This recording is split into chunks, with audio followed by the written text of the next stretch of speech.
नमस्कार, मैं doctor Neelam Chaudhary, assistant professor, government law college, Ajmer से। आज हम एलएलबी फर्स्ट ईयर के second paper law of torts अप्रत्यय विधि के बारे में पढ़ेंगे। लास्ट क्लास में हम लोगों ने डेफिनेशंस देखी थी, जिसमें पहली जो डेफिनेशन देखी थी वो लिमिटेशन एक्ट में जो दी गई डेफिनेशन है उसको पढ़ा था हमने।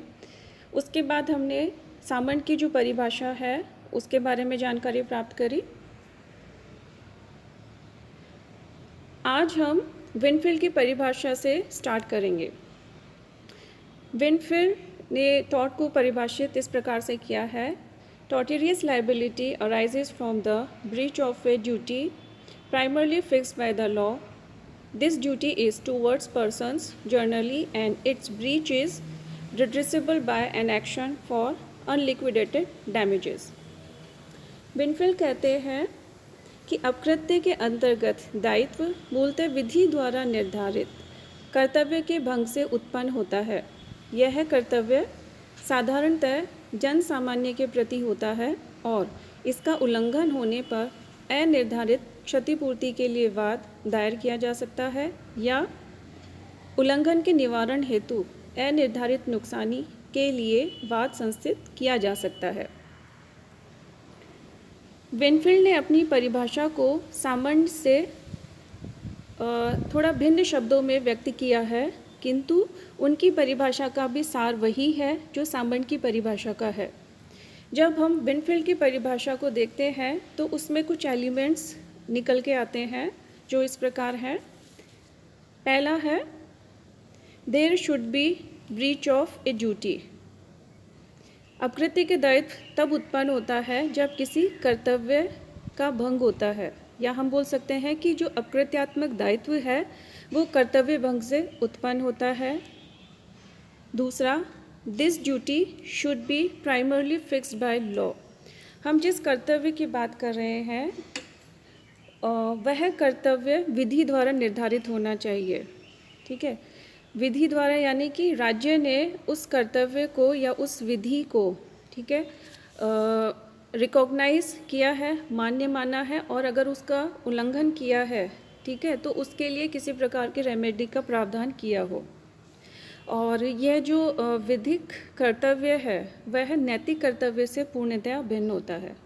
अब होता है कि नैतिक कर्तव्य क्या होता है, तो एक छोटा सा एग्जाम्पल हम लोग लेते हैं कि मान लीजिए कोई तालाब है और उस तालाब में एक बच्चा डूब रहा है और वहीं पे 2-3 व्यक्ति खड़े हुए हैं जो उस बच्चे को नहीं बचाते हैं और डूबने से उस बच्चे की डेथ हो जाती है। तो क्या वहाँ पे जो व्यक्ति खड़े हुए हैं उनके ऊपर किसी भी प्रकार का कोई वाद दायर किया जा सकता है? तो यहाँ पे हमको ये देखना है कि वहाँ पे जो भी व्यक्ति थे क्या उनके ऊपर किसी भी तरीके का जो लॉ है उन्होंने कोई ड्यूटी उनके ऊपर या फिर किसी कर्तव्य से उनको बाध्य किया है। तो ये डिपेंड करता है पर्सन टू पर्सन। अगर यही किसी स्विमिंग पूल की बात होती जहाँ पे कि कोई कोच अपॉइंट किया गया है तो वहाँ पे वो जो कोच है उसकी ये ड्यूटी हो जाती है, या फिर जैसे कोस्ट गार्ड होते हैं उनकी ये ड्यूटी होती है कि किसी भी डूबते हुए व्यक्ति को बचाना।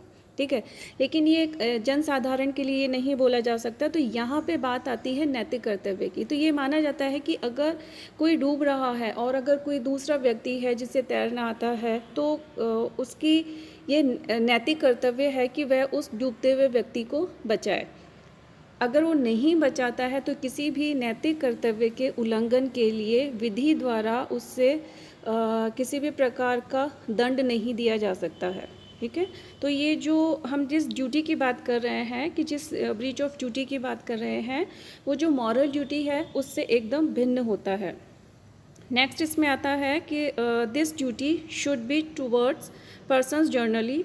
यह जो कर्तव्य है ये सामान्य जनवर्ग के प्रति होना चाहिए। सामान्य जनवर्ग मतलब संपूर्ण जनता के प्रति या पब्लिक के प्रति। नेक्स्ट इसमें आता है, remedy for the breach of aforesaid duty should be available in the form of unliquidated damages.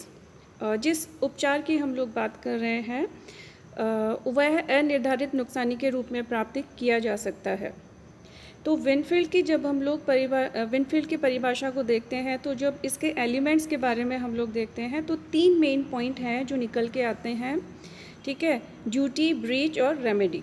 ठीक है, तो ड्यूटी कौन सी ड्यूटी हो गई? ड्यूटी हो गई which is fix by law, जिसे लॉ ने निर्धारित किया है और वह सभी व्यक्तियों के प्रति होती है। ब्रीच, ब्रीच कौन सा है?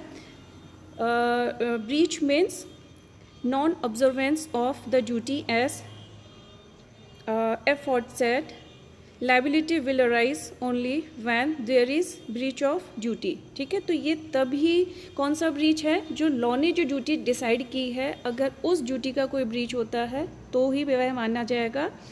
और रेमेडी, तो remedy in the form of unliquidated damages. ठीक है, जो हमें उपचार उससे मिल रहा है वो नुकसानी के रूप में होगा। और नुकसानी कौन सी?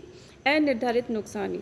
ठीक है, तो जो नुकसानी के बारे में हमने जब सामन की परिभाषा पढ़ी थी तब हमने उस नुकसानी की बात करी थी। तो जो सामन है वो भी अनिर्धारित नुकसानी की बात करते हैं और जो विनफील्ड है वो भी अनिर्धारित नुकसानी की बात करते हैं।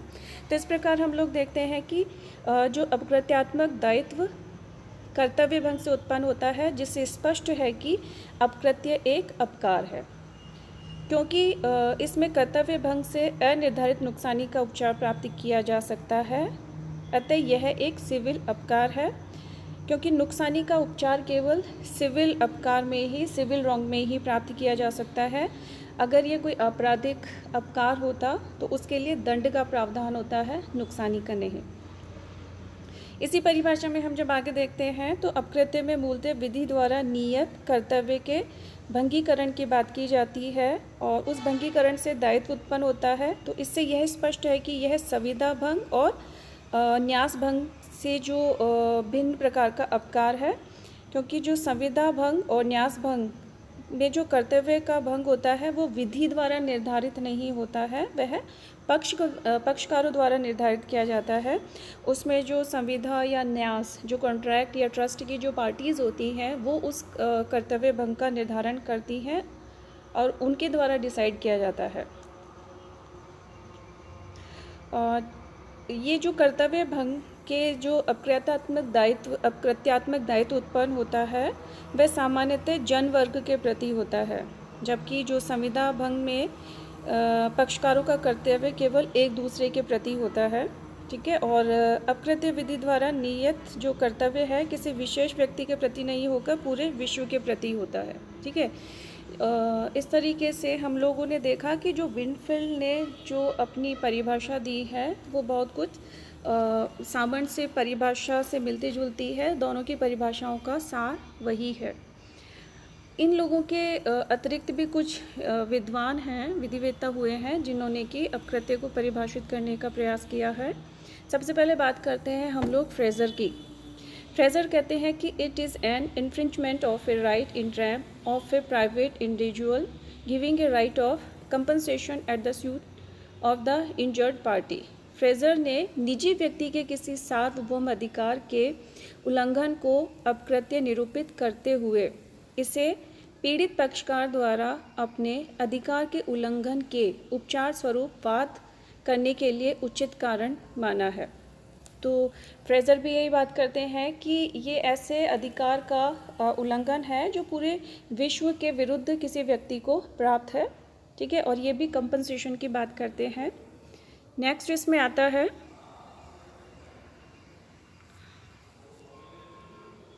Frederick Pollock. फ्रेडरिक पॉलक ने भी अपकृत्य को परिभाषित किया है। पॉलक कहते हैं कि टॉर्ट इज़ एन एक्ट और omission resulting in breach of duty to an individual for which he is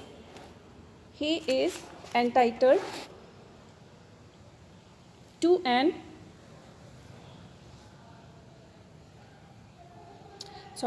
tort is an act or omission resulting in breach of duty to an individual for which he is entitled to get reparation for the wrongdoer and such reparation is unliquidated। ठीक है, Frederick Pollock अपने अपकृत्य को परिभाषित करते हुए कहते हैं कि अपकृत्य एक ऐसा कार्य, एक्ट या कार्यलोप, ओमिशन है जिसके परिणाम स्वरूप किसी व्यक्ति के प्रति कर्तव्य का भंग होने के कारण अपकृत्यकर्ता को उसकी क्षतिपूर्ति करनी होती है और ऐसी क्षतिपूर्ति अनिर्धारित स्वरूप की होती है।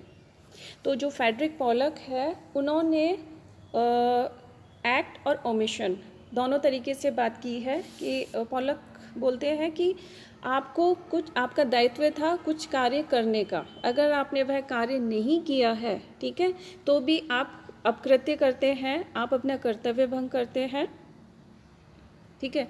और दूसरी तरफ उन्होंने ओमिशन की भी बात की है कि अगर इस तरीके का कोई कार्य नहीं किया जाता है, ठीक है, कोई लोप किया जाता है जिसके परिणाम स्वरूप किसी व्यक्ति के प्रति जो कर्तव्य है उसका भंग होता है, तो भी जो अपकृत्य का जो दायित्व है वो उत्पन्न होता है, ठीक है। तो फ्रेडरिक कार्य और लोप दोनों की बात करते हैं, ठीक है। इस तरीके से हम लोगों ने देखा, कुछ विद्वानों द्वारा दी गई परिभाषाओं के बारे में हम लोगों ने देखा। नेक्स्ट क्लास में हम लोग इन सभी परिभाषाओं से सार इकट्ठा करने के पश्चात कौन कौन से ऐसे एलिमेंट हैं जो कि अपकृत्य में उत्पन्न होते हैं, उन एलिमेंट्स के बारे में बात करेंगे।